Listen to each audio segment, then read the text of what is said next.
আসসালামু আলাইকুম। Knowledge point একাডেমির পক্ষ থেকে সবাইকে স্বাগত জানাচ্ছি আজকে এই ক্লাসে।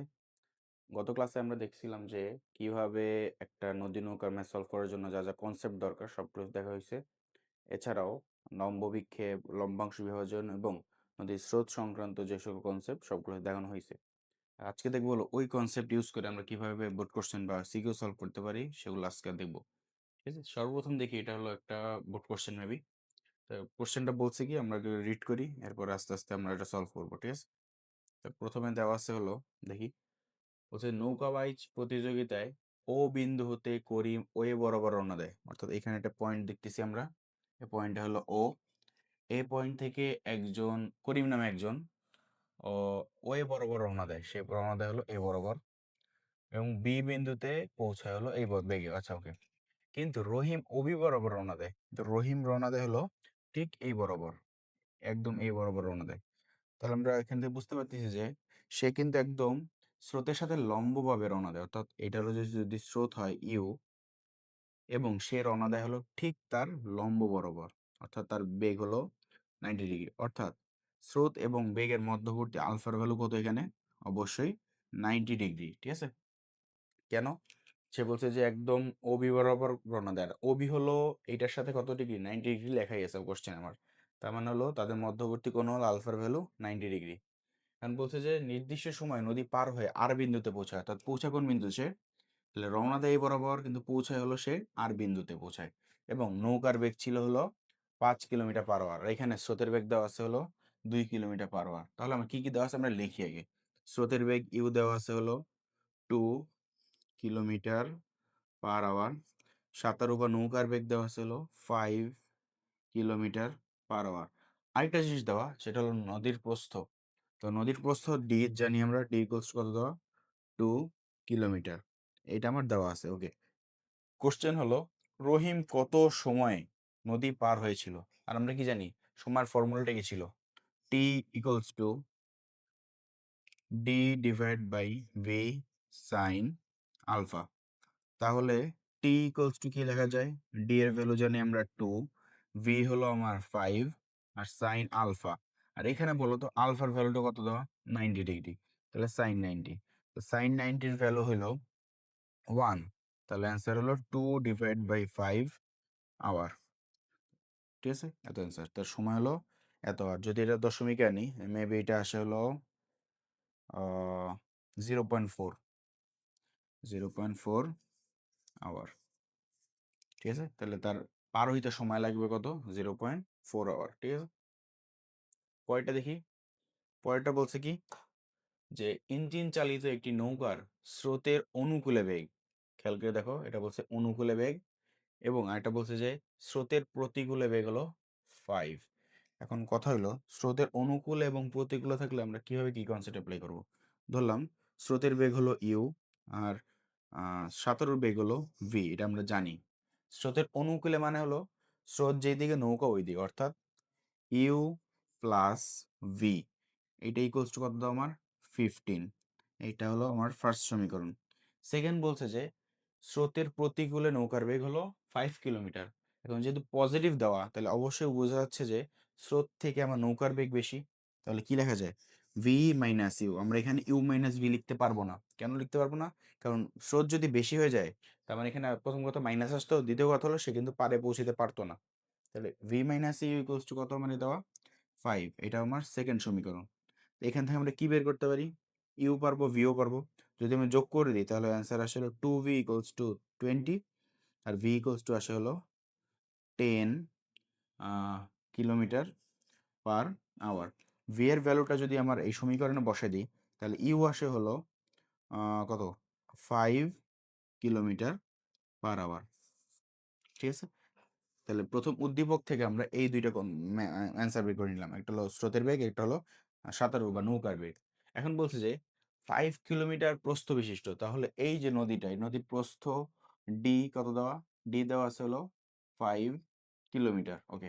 প্রস্থ বিশিষ্ট একটি নদীতে একজন মাঝি এ বিন্দু হতে সোজা অপর পারের বি বিন্দুতে পৌঁছানোর জন্য যাত্রা শুরু করে। তার মানে কি, সে তার ইচ্ছা কি? তার ইচ্ছা হলো বি বিন্দুতে পৌঁছানো, এটাই তার ইচ্ছা। বলছে যে এ বিন্দু হতে সোজা অপর পারে বি বিন্দুতে পৌঁছানোর জন্য যাত্রা শুরু করে। এখন আমরা জানি স্রোত যেহেতু ডানে কাজ করে, তার মানে সে যেই বরাবর রওনা দেওয়া উচিত সে কিন্তু ওই বরাবর পৌঁছাতে পারবে না। এখন সে যদি চায় বি বিন্দুতে পৌঁছাইতে, তাকে অবশ্যই একটু বামে রওনা দিতে হবে।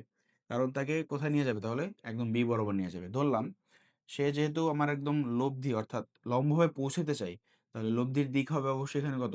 90 ডিগ্রি। তাকে রওনা দিতে হবে কত কোণে? আলফা কোণে। তাই ধরলাম তাকে রওনা দিতে হবে আলফা কোণ। এই দুইটা আমি জাস্ট বের করলাম এখান থেকে। সে কিন্তু একদম লম্বভাবে রওনা দিলে লম্বভাবে পৌঁছতে পারবে না। কেন? স্রোত তাকে ডানে নিয়ে যাবে। যেহেতু সে বি বরাবর পৌঁছতে চায়, তাকে অবশ্যই কোথায় রওনা দেওয়া লাগবে? একটু বাম দিক অর্থাৎ আলফা কোণে রওনা দেওয়া লাগবে। ঠিক আছে? আর যেহেতু সে একদম বরাবর পৌঁছাতে চায়, তার লব্ধি হবে তো কত? 90 ডিগ্রি। জাস্ট থিটা জানলাম, আলফার ভ্যালুটা বের করা লাগতে পারে। আচ্ছা, বলছে বি বিন্দু থেকে 5 কিলোমিটার দূরের সি বিন্দুতে, অর্থাৎ এই বি থেকে সি, এদের ডিস্টেন্স হলো 5 কিলোমিটার। আচ্ছা, বিন্দু থেকে 5 কিলোমিটার দূরে সি বিন্দুতে একই সময়ে অপর ব্যক্তি 4 কিলোমিটার পার আওয়ার বেগে বি বিন্দু দিকে অগ্রসর হতে শুরু করে। অর্থাৎ সি বিন্দুতে একজন ব্যক্তি দাঁড়ানো, সে কিনা বি বিন্দু দিকে মানে আগাতে শুরু করছে।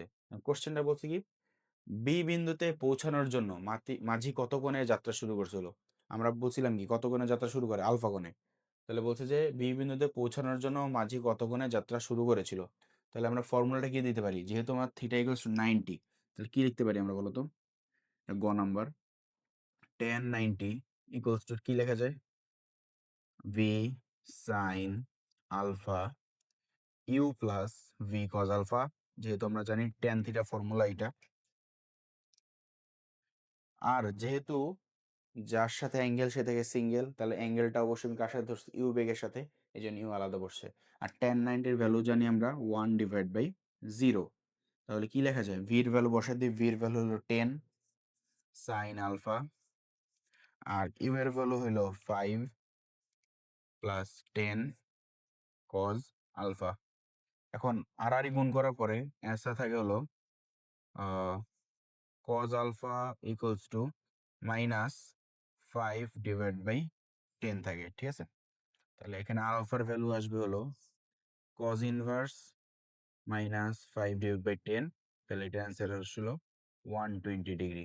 অর্থাৎ সে যদি, অর্থাৎ ওই মাঝি, কি বলছে এটা? একজন মাঝি, হ্যাঁ মাঝি, যে কিনা এই বিন্দু থেকে বি বিন্দু পৌঁছাতে চায়, তাকে অবশ্যই কত ডিগ্রি কোণে রওনা দেওয়া লাগবে? 120 ডিগ্রি কোণে রওনা দিলে সে একদম লম্ব বরাবর অর্থাৎ বি পয়েন্টে পৌঁছাবে। তাহলে অ্যান্সার হলো আমার 90 ডিগ্রি, 120 ডিগ্রি। তাহলে রওনা দিতে হবে কত কোণে? 120 ডিগ্রি কোণে। ঠিক আছে? এটা হলো আমার গ নাম্বারে সলভ।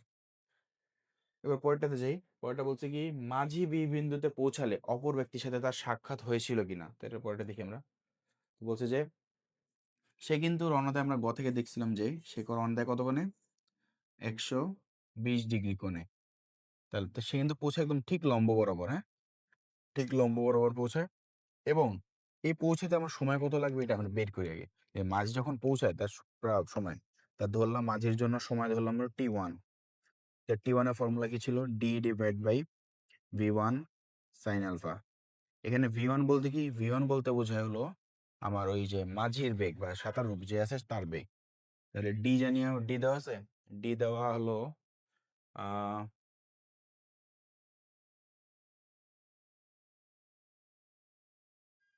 ডি দেওয়া নাই, না দেওয়া আছে, এই যে 5 কিলোমিটার প্রস্থ বিশিষ্ট। তাহলে 5 দেওয়া, আর তার বেগ কততে ছিল? তার বেগ ছিল আমার পাইছিলাম হলো 10। তাহলে 10, আর সাইন আলফা সে কত কোণে রওনা দেয়? Sine 120 degree. তাহলে আমরা একটু দেখি ক্যালকুলেশনের পরে সময়টা কত আসে আমার। তাহলে এটার সলভ আসবে হলো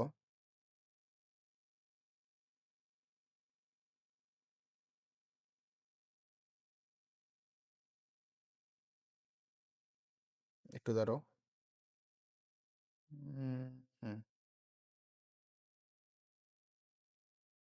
5/10 সাইন 120। অ্যান্সার আসে হলো 0.57, সরি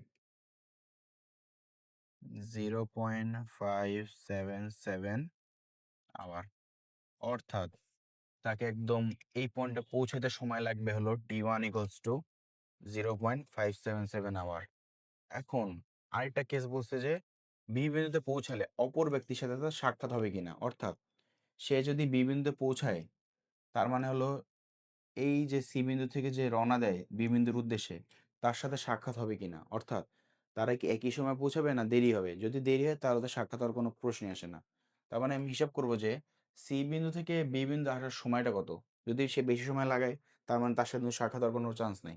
তাহলে হিসাব করবো হলো এবার সি থেকে, এটা শিখছিলাম হলো এটা হলো এ থেকে বি, অর্থাৎ এ থেকে বি পৌঁছানোর জন্য সময় লাগে আমার 0.577 এবং সি থেকে বিতে সময় লাগে, এটা আমি হিসাব করব। এখন আমরা কি জানি এস ইকুয়ালস টু ভিটি একটা ফর্মুলা জানি। এখানে বলছে কি বি বিন্দু থেকে 5 কিলোমিটার দূরে, তার মানে বিসি এর দূরত্ব কত 5 কিলোমিটার, তো এস এর ভ্যালু এখানে হলো 5। ওকে, এবং বলছে সি বিন্দু একই সময় অপর ব্যক্তি কত বেগে রওনা দেয় 4 কিলোমিটার পার বেগে, তাহলে এটা আসবে 4। কত হলো সময় কত লাগবে টি, তাই টি ইকুয়ালস টু আসবে হলো টি2 ধরলাম এটা আমরা ভি2, তাহলে অ্যান্সার আসে হলো 5/4 আওয়ার। তা এটার অ্যান্সার আসে হলো 5/4 অর্থাৎ 1.25 আওয়ার লাগে। তার মানে সি বিন্দু থেকে বি বিন্দুতে মানে তার আসতে সময় লাগতেছে হলো 1.25 আওয়ার, কিন্তু এ থেকে মাঝে যে বি বিন্দু পৌঁছাবে তার সময় লাগছে মাত্র 0.557 আওয়ার। যেহেতু এখানে কি লেখা যাচ্ছে যে T1 is less than T2, সুতরাং সাক্ষাৎ হবে না, সাক্ষাৎ হবে না, সাক্ষাৎ হবে না, হবে না, যেহেতু সময় বেশি লাগাইছে। ওকে, এটা একটা কনসেপ্ট। এরপরে দেখি আমরা এটা আরেকটা ম্যাথ, এটা একটু ইম্পর্টেন্ট। বলছে যে চিত্রে 4 কিলোমিটার বেগে প্রবাহিত স্রোত, তো স্রোত দেওয়া আছে কত আমার ইউ দেওয়া আছে হলো 4 কিলোমিটার পার আওয়ার। ওকে, আচ্ছা, স্রোতের নদীতে সোহেল 8 কিলোমিটার পার আওয়ার বেগে এবি বরাবর নৌকা চালানো শুরু করলো। এবি বরাবর বলতে ঠিক এই বরাবর, এই যে এই বরাবর নৌকা চালাইলে তার বেগ কত দেওয়া আছে, ভি ইকুয়ালস টু আছে 8। আচ্ছা, এখন এটা কিন্তু জানি না কতক্ষণে, ধরলাম সে আলফা কোণে রওনা দেওয়া চালনা করে, তো আলফা কোণে চালানো শুরু করে। এ বলছে 10 মিনিটে নদীর প্রস্থ এডি বরাবর ডি বিন্দুতে পৌঁছে। তার মানে সে এই বরাবর রওনা দিয়ে পৌঁছায় কোথায়, ঠিক ডি বরাবর পৌঁছায়, একদম এই পয়েন্ট অর্থাৎ লম্বভাবে।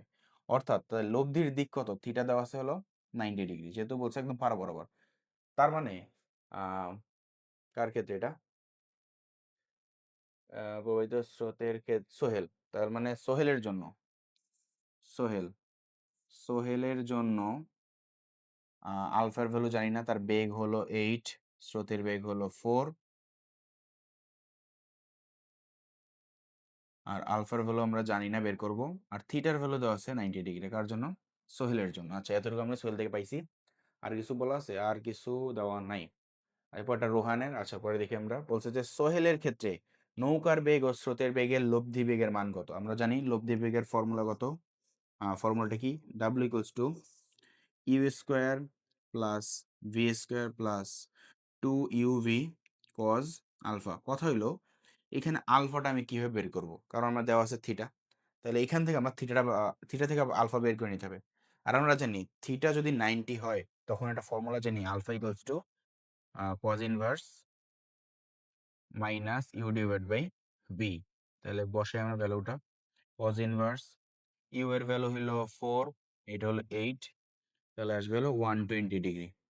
তাহলে এখানে বসাবো কত আমরা 120, তো root over U square plus V square plus 2uv cos 120 degree. ঠিক আছে, তাহলে কজ 120-র মান হলো হাফ, আর ইউভির ভ্যালুটা বসে দিই আমি। তাহলে ভ্যালু বসানোর পর ফাইনাল যেটা আসে, এটা হলো 4 স্কোয়ার, এটা হলো 8 স্কোয়ার, এটা হলো 2 × 4 × 8 মাইনাস হাফ। কেন মাইনাস হাফটা হলো কজ 120-র ভ্যালু, তাহলে এটা বসে আমরা root over 4 square plus 8 square plus 2 × 4 × 8 into cos 120, তাহলে আসে হলো 6.928। মিটার কিলোমিটার পার আওয়ার, এটা তার লব্ধি বেগ।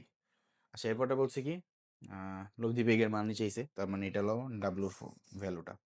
তাহলে প্রথম কি কি বের করছি আমরা, আলফাটা বের করছি, সে কত কোণে রওনা দেয় এভাবে বের করছি, তার বেগ কত, লব্ধি বেগটা কত, ঠিক আছে। এরপরেরটা দেখি কি বলছে, যে নদীর প্রস্থ এডি ও রোহানের দৈর্ঘ্য বরাবর অতিক্রান্ত দূরত্ব ডিসি এর সমান হবে নাকি। আচ্ছা, বলছে যে নদীর প্রস্থ এডি, যেটা আমরা জানি না, কিন্তু মানে সে যে এই বরাবর পৌঁছায় কিন্তু একদম নদীর প্রস্থ বরাবর পৌঁছায়, অর্থাৎ বলছে যে এই এডির দৈর্ঘ্য, আর রোহান কিন্তু পৌঁছায় দেখি কোথায় পৌঁছায়, যে কিন্তু রোহান এডি বরাবর 10 কিলোমিটার পার আওয়ার বেগে, অর্থাৎ আহ, ঠিক এই বরাবর সে যাত্রা শুরু করে রোহান, শুরু করে এবং এসি বরাবর পৌঁছায়, অর্থাৎ সেই বিন্দুতে পৌঁছায়। তার মানে সে যাত্রা যে রোহানের জন্য, আবার দেখি আমরা রোহানের জন্য, রোহান, তা রোহানের জন্য কিন্তু আবার আলফার ভ্যালু দাও, আলফার ভ্যালু দেওয়া আছে 90 ডিগ্রি, যেহেতু সে একদম স্রোতের সাথে এই কোণে রওনা দেওয়া শুরু করে, অর্থাৎ 90 ডিগ্রিতে, এবং পৌঁছায় কোথায়, একদম সি পয়েন্টে। তা ধরলাম এটা হলো থিটা, লব্ধির দিকটা আমি জানি না থিটা কত, হ্যাঁ, ঠিক আছে এটা। এখন আলফার ভ্যালু আমরা দেওয়া আছে, আর তার বেগ দেওয়া আছে কত, ভি ধরলাম, ভি প্রাইম দেওয়া আছে হলো 10 কিলোমিটার পার আওয়ার। আচ্ছা, বলছে যে নদীর প্রস্থ এডি ও রোহানের দৈর্ঘ্য বরাবর অতিক্রান্ত দূরত্ব ডিসি সমান হবে নাকি, অর্থাৎ এডি আর ডিসি সমান নাকি, এটা আমার জাস্ট বের করতে হবে, ঠিক আছে। এখন আমরা জানি যে গত এই এখানে দেখছিলাম যে সে 10 মিনিটে পার হয়, মানে ইসের জন্য, সোহেলের জন্য। তো সোহেলের পার হয় কত মিনিটে, 10 মিনিটে এডি বরাবর যায়। তাহলে সোহেলের থেকে আমরা কি বের করতে পারি, টি ইকুয়ালস টু কি, D by V sine alpha. সোহেলের জন্য, সোহেলের জন্য 10 মিনিট বলতে কত সেকেন্ড এটা, আহ, যেহেতু এটা কিলোমিটার পার আওয়ার দাও, 10 মিনিট মানে কত আওয়ার, 10 মিনিট মিনস হলো 10 /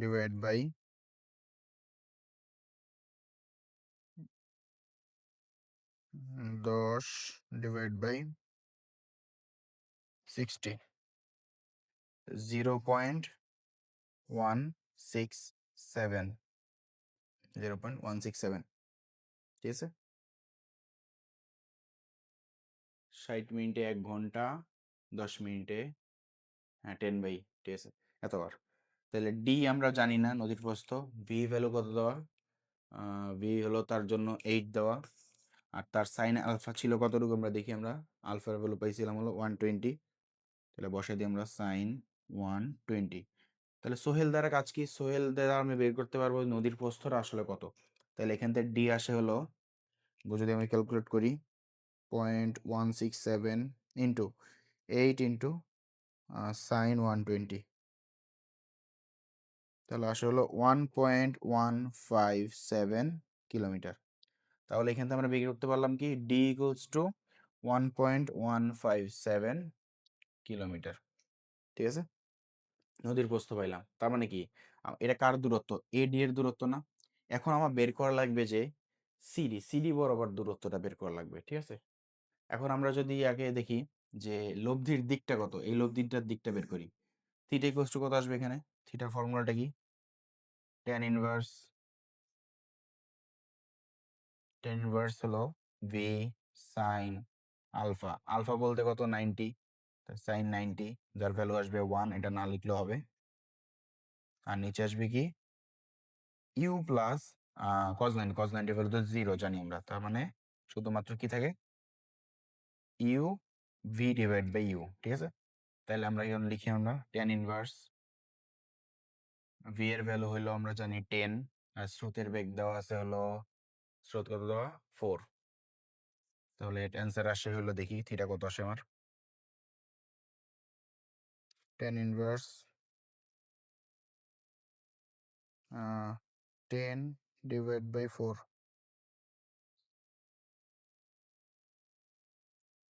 68.19 ডিগ্রি, ঠিক আছে। তার মানে এই অ্যাঙ্গেলটা হলো 16.19, তার মানে এটা বলা যায় না, দেখো তো এই কোণটা কত, তাহলে এই কোণটা হলো 90 - থিটা বলা যায়। তো এই ফর্মুলা, এটা যদি আঁকি একবার এইভাবে হয় না জিনিসটা, এইটা এটা হলো এ পয়েন্ট, এটা হলো ডি পয়েন্ট, এটা হলো সি পয়েন্ট। তাহলে এইটা যদি হয় 68.19, এটা কত আসবে? 90 থেকে অতটুকু বিয়োগ দিব না? তাহলে -90, তাহলে আসে হলো 21.01 ডিগ্রি সামথিং, 21.01। এখন এইখানে একটা ট্রায়াঙ্গেল তৈরি হয়েছে, দেখছো? সমকোণী ত্রিভুজ। তো এই জিনিসটা হলো অ্যাঙ্গেল, এইটা হলো 90 ডিগ্রি, আর এই কোণটা দেওয়া আছে হলো 21। আর এডি অর্থাৎ ভূমি পাইছি কত আমরা? মাত্র পেলাম 1.157, নদীর প্রস্থ যেটা 1.157। আমার বের করতে হবে এই সিডিটা। তাহলে এখান থেকে আমরা কি লিখতে পারি ফাইনালি? মুছে দিলাম, লাগতেছে না আমার আর। তাহলে এখান থেকে লিখতে পারি যে 10 21.01 ইকুয়ালস টু লম্ব বাই ভূমি। লম্ব বলতে হলো সিডি ডিভাইড বাই এডি। এডির ভ্যালু তো আমি জানি, CD divide by AD. AD বলতে হলো 1.157। তো সুতরাং সিডি আসবে হলো 1.157 ইন্টু 10 21.01 ডিগ্রি। তাহলে ফাইনাল অ্যান্সার আসে হলো, তাহলে আচ্ছা, এইখানে যেটা বের করছিলাম ডি, এটা হলো আমার কার ভ্যালু? এডির ভ্যালু, অর্থাৎ নদীর প্রস্থ। এখান থেকে এই জিনিসটা বের করছি। আর এখান থেকে বের করতেছি কি আমরা? সিডি। তাহলে সিডির অ্যান্সার আসবে হলো 1.157 ইন্টু 10 21.01। তাহলে আসে হলো 0.445, ধরলাম 5 কিলোমিটার। তার মানে দুইটা সেম না, বলছে যে সমান হবে নাকি? তাহলে সমান হবে না। তো কি লেখা যায়? এখান থেকে কি লিখতে পারি আমরা? এডি is not equals to CD. তার মানে হলো এডি এবং রোহানের দৈর্ঘ্য বরাবর সরণ। দৈর্ঘ্য বরাবর বলতে হলো এই যে এটা কিন্তু দৈর্ঘ্য, অর্থাৎ এই বরাবর সরণ কোনটা? এটা। আর প্রস্থ বরাবর বললে কিন্তু ওই যে নদীর প্রস্থটা হইতো। তাহলে এই সিডি আর হলো এডিটা কি আমার সমান নয়। ঠিক আছে? তাহলে এতটুকু আমরা দেখলাম। এর পরের ক্লাসে আমরা অন্যান্য জিনিস, টপিক বা অন্যান্য কনসেপ্ট নিয়ে আমরা দেখব কি করা যায়। নলেজ পয়েন্ট একাডেমি, স্বপ্ন পূরণের লক্ষ্যে থাকো এগিয়ে।